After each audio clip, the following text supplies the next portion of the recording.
Ang panaginip tungkol sa pagtatayo ng bahay ay may malalim at positibong kahulugan. Sa interpretasyong Filipino, ang bahay ay sumisimbolo sa sarili nating buhay, pagkatao at kinabukasan. Kapag napanaginipan mong ikaw ay nagtatayo ng bahay, ibig sabihin ay nasa proseso ka ng pagbuo ng mga pangarap at plano. Maaaring ito ay senyales ng bagong simula, pag-unlad sa karera, o pag-angat ng iyong personal na buhay.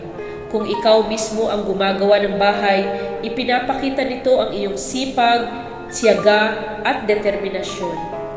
Ipinahihiwatig din nito na ang tagumpay na darating ay bunga ng iyong sariling pagsisikap. Kung ang bahay naman ay hindi pa tapos, maaaring may mga plano ka pa na hindi pa ganap na naaabot. Isa itong paalala na magtiyaga at huwag magmadali. Lahat ay darating sa tamang panahon.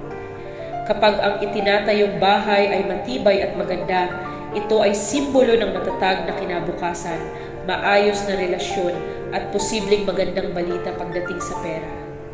Ngunit kung ang bahay ay nasira o bumagsak, maaaring ito ay babala ng stress, takot o problema na iyong kinakaharap. Paalala ito na bigyang pansin ang sarili at ayusin ang mga bagay na mahalaga sa iyong buhay.